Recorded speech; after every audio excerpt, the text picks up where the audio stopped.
Good morning बच्चों। फिर मिलते हैं अगले बीमारी के साथ, और उस अगले बीमारी का नाम है फाइलेरिया ना। अगले बीमारी का नाम क्या है भाई? फाइलेरिया। फाइलेरिया रोग के बारे में पढ़ेंगे, उसका लक्षण क्या, उसका रोकथाम ना, उसका निराकरण कैसे कर सकते हैं। तो सबसे पहले तो जान लीजिए कि फाइलेरिया को एलिफेंटिटिस भी बोलते हैं, एलिफेंटिस भी बोलते हैं, और इसको बोलते हैं हाथी पांव। क्या बोलते हैं इसको? हाथी पांव रोग बोलते हैं। हाथी पांव रोग भी बोला जाता है। और ये हाथी पांव रोग होता कैसे है भाई? तो ये हाथी पांव रोग जो है ना, विचुलेरिया, ठीक है ना, विचेलेरिया, विचे क्या होता है भाई? बोलो बताओ जल्दी। विचेलेरिया नामक विचेलेरिया क्राफ्टी, ठीक है ना, विचेलेरिया क्राफ्टी द्वारा होता है। ठीक है, विचेलेरिया क्राफ्टी द्वारा होता है। इससे क्या होता है? तो विचेलेरिया क्राफ्टी अगर बॉडी में चल जाएगा ये जीवाणु, ठीक है, ये क्या हो जाएगा? इसमें क्या हो जाएगा ना कि लसिका वाहिनियां और ग्रंथि उत्तक में वृद्धि हो जाती है। ठीक है, तो लसिका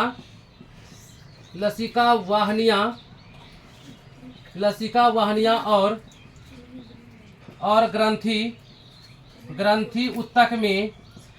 उत्तकों में दे देते हैं, में वृद्धि हो जाती है।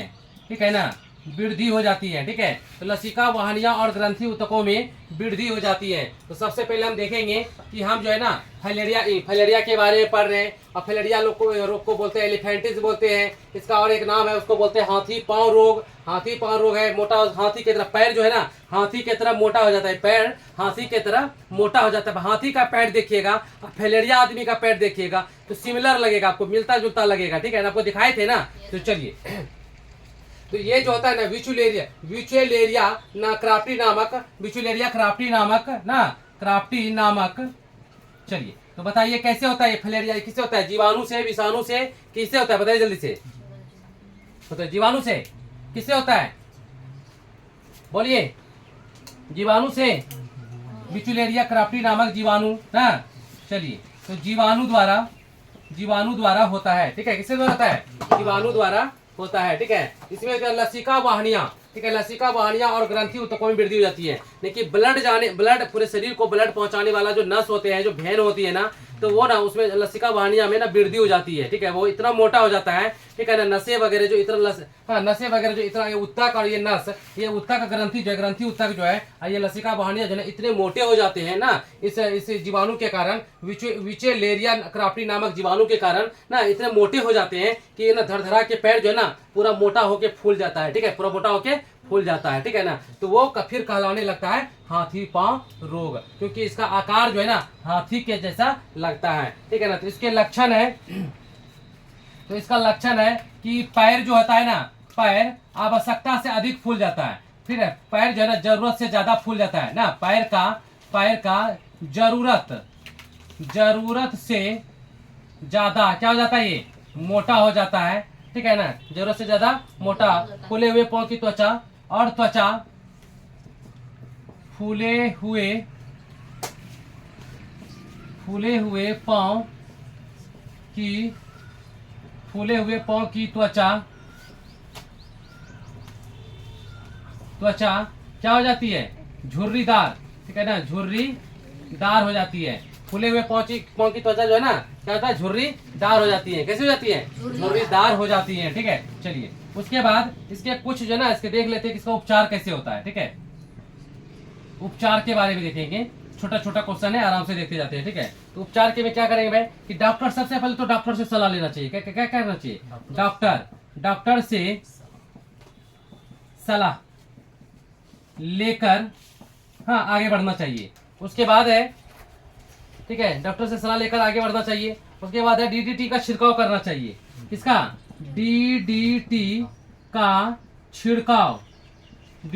छिड़काव करना चाहिए। उसके बाद क्या करना चाहिए भाई? तो मच्छरदानी लगाकर, इसमें भी ठीक है ना, मच्छरदानी लगाकर सोना चाहिए। मच्छरदानी लगाकर सोना चाहिए। आगे क्या है? आगे है कि घर के आसपास नली नालों में, घर के आसपास नली और गलियों में ठीक है ना, केरोसिन तेल डीडीटी, फिर से, और ब्लीचिंग पाउडर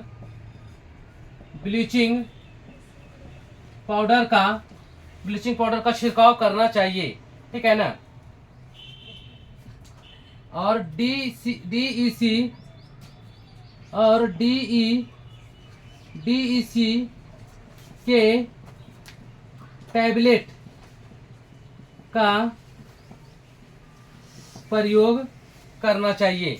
ठीक है, तो ये है मलेरिया लक्षण में इन सारी चीजों पे हमें ध्यान, इन बिंदुओं पे ध्यान देना चाहिए। सबसे पहले देखेंगे कि फलेरिया रोग जो है ना, फलेरिया रोग, उसके लक्षण और उसके रोकथाम। तो फलेरिया रोग को बोलते हैं एलिफेंटिस बोलते हैं। क्यों? क्योंकि इसका पाँव हो जाता है हाथी की तरह हो जाता है, मोटा हो जाता है, इसलिए इसको हाथी पाँव रोग भी कहते हैं। ये विचुलेरिया क्राफ्टी नामक जीवाणु द्वारा होता है, विचुलेरिया क्राफ्टी नामक जीवाणु द्वारा होता है। इसमें लसिका बहानिया और लसिका ये ग्रंथि उत्तक में वृद्धि हो जाता है, जिसके कारण कि पैर मोटा हो जाता है। ठीक है, उसके बाद जो है ना, इसमें देखिए क्या होता है, पैर जो है जरूरत से ज्यादा मोटा हो जाता है। इसके लक्षण है, पैर जरूरत से ज्यादा मोटा हो जाता है, जिससे सामान्य पैर रहना चाहिए उससे ज्यादा अधिक मोटा हो जाता है। और फूले हुए पाँव की त्वचा ना, जो पाँव फूला हुआ है ना, उसका त्वचा ना झुर्रीदार हो जाता है। कैसा हो जाता है? झुर्रीदार हो जाता है। अब उपचार में क्या करना चाहिए? तो सबसे पहले डॉक्टर से सलाह लेना चाहिए। डॉक्टर से सलाह लेने के बाद जो अब उसके बाद जो है ना, आसपास जो है DDT का छिड़काव करना चाहिए, मच्छरदानी लगाकर सोना चाहिए, नली गलियों में केरोसिन तेल, DDT और ब्लीचिंग पाउडर का छिड़काव करना चाहिए, ताकि आसपास की गंदगी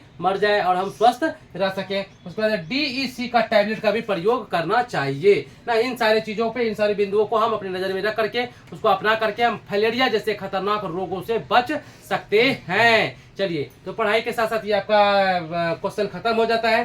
क्या आपको ये सारे क्वेश्चन अच्छे से समझ में आ रहा है? चलिए, तो हम आपको एक बार बताना चाहते हैं कि सफलता हासिल करने के लिए, ठीक है, सफलता हासिल करने के लिए जो है ना, सफलता एक रात में मिलने वाली चीज नहीं है। सफलता जो होता है ना बाबू, सफलता एक रात में पढ़ने से नहीं मिलता है। सफलता को प्राप्त करने के लिए, सफलता एक रात में हम खूब 12 बजे तक पढ़ लेंगे क्या सफलता मिल जाएगा? जी नहीं। सफलता को प्राप्त करने के लिए कई रातों के नींद को गंवानी पड़ती है। सफलता को प्राप्त करने के लिए कई रातों के नींद को बर्बाद करना पड़ता है, कई रातों से संघर्ष करना पड़ता है। नींद आने के बाद, आंख बंद करने के बाद तो सिर्फ सपने देखे जाते हैं। ठीक है ना, नींद जब आती है, जब आंख बंद होता है तो सिर्फ सपने देखे जाते हैं। लेकिन जो सपना जो दिल में है, जो मन में जो ठाने हैं, जो माता पिता से जो सपनों का जो वचन दिए हैं, उन सपनों को पूरा करने के लिए जो है ना, दिन रात एक करके रातों का नींद और दिन का जो है चैन गंवाना पड़ता है, तब जाकर के सफलता प्राप्त होती है। तो आपके पास जो है ना, आपके एग्जाम के लिए 8 से 10 महीना बचा है। 8 से 10 महीना में आप कसम खा लीजिए कि आपको नींद और चैन को गंवा देना है। और उसी सफलता कहने का मतलब है कि आपको 12th में फर्स्ट डिवीजन और अच्छे से अच्छे मार्क्स से आना है। तो इसके लिए आपको दिन का चैन और रात का नींद को गंवाना पड़ेगा, करना ही पड़ेगा, तभी जाकर के ये उद्धार होने वाला है, नहीं तो फिर दिक्कत हो जाएगा। ठीक है, तो फिर बच्चों मिलते हैं अगली वीडियो में। Thank you so much.